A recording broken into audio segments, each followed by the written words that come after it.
So, this is another song I wrote in the 1980s with lyricist Pinar Ali, and it was recorded by a local professional recording studio. Now, there's a couple of things I'd like to say about it.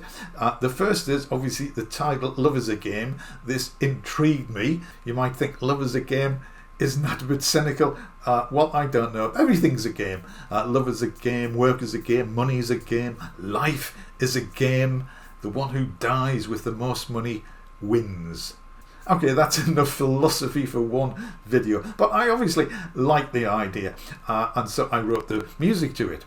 Now, as usual, I gave the studio a lead sheet with the words and the chords on it, and also an audio recording so they could get the tempo and the feel right.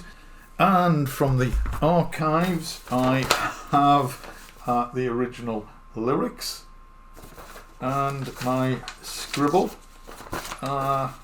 and the music. I don't know why I show you that, but so I have to say I think they did a pretty good job with it. I really like the drum intro at the beginning. I like the synth solo, and I think they got the vibe, the reggae vibe, just right. Now, the vocalist was a guy called Jim Douglas, who I knew quite well because he did cabaret work and I was working as a keyboard player, and our paths crossed on many occasions. He's a lovely guy and he's got a super voice, and I was really happy to have him do the vocals on this song. But during recording, he rang me up and said, look, we can't do this backing vocal thing that you have in the chorus. Now, at the risk of being a little bit of a spoiler, I'm just going to play you the first line of the chorus so you know what I'm talking about. Because love.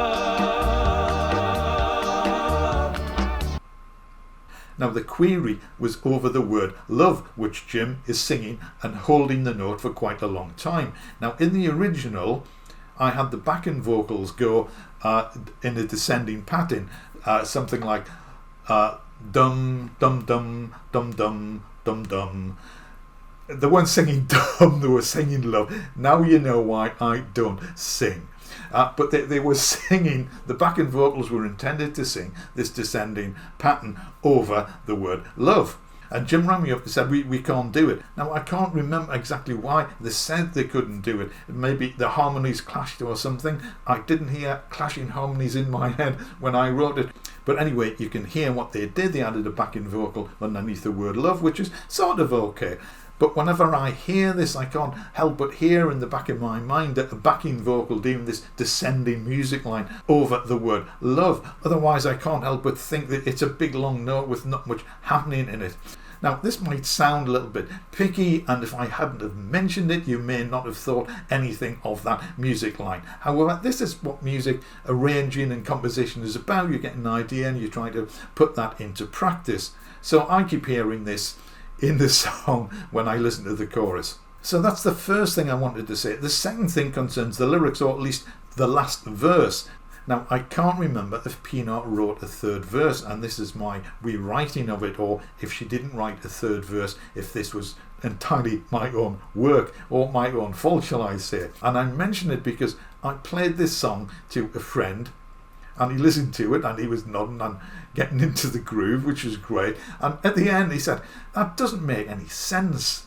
And he was referring to the last verse. Now, the third verse lyrics are a little bit obtuse. Not a lot, and I don't think anybody would normally have a problem working out what they mean. But I feel as if I need to point this out in case you listen to this and, like my friend, think, that doesn't make sense.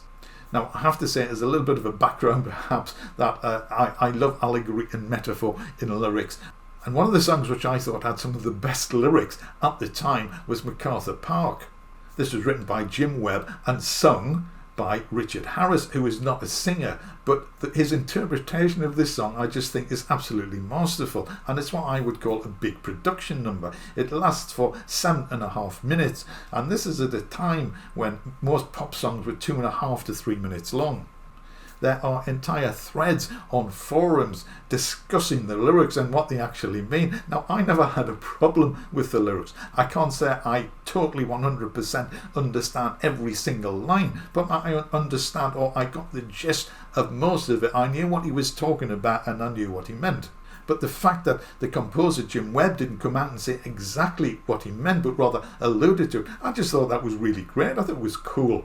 If you haven't heard MacArthur Park, it was released in 1968. Check it out. Let me know what you think. I will put a link in the description. There's a version of it on YouTube.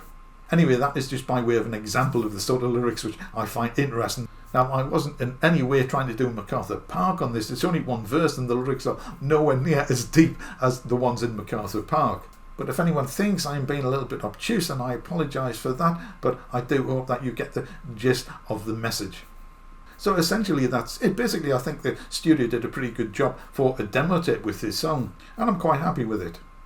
And if you like the song and enjoyed this video, then please do consider subscribing and ringing the bell and clicking the big thumb. And as always, I do appreciate you taking the time to watch this video and listen to my music. So for that, thank you very much indeed. Here is Love Is a Game, and I will see you again in the next video.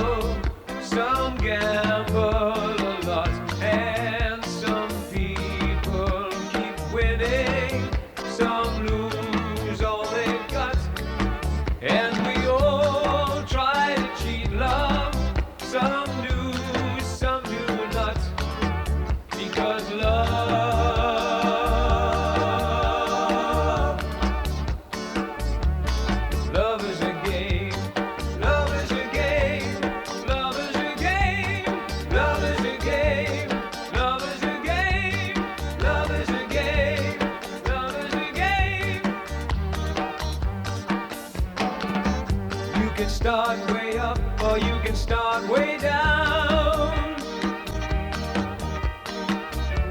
Some take it too easy, some take it too fast. But we all like to play, because love is a game. Because love is a game. Because love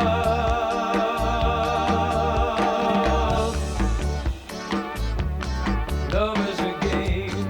Love is a game. Love is a game. Love is a game. Love is a game. Love is a game. Love is a game.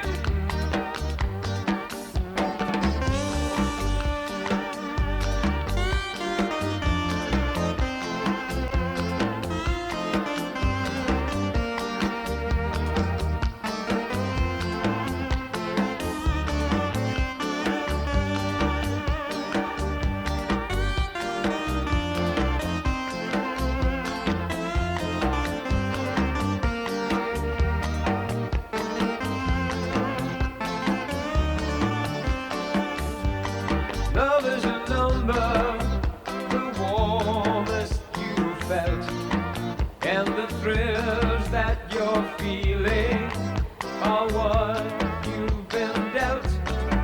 There's no end to the action, it makes your heart melt, because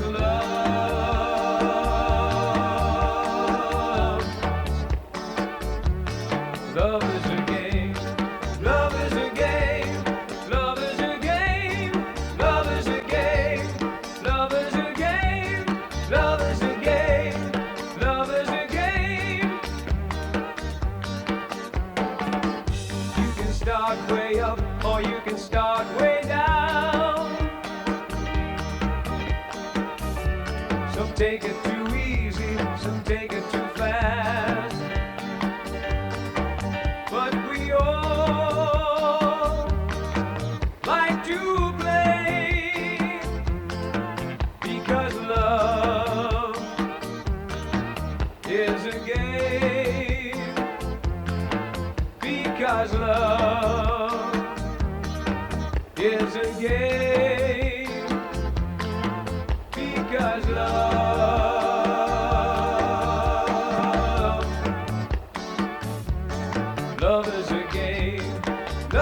a game.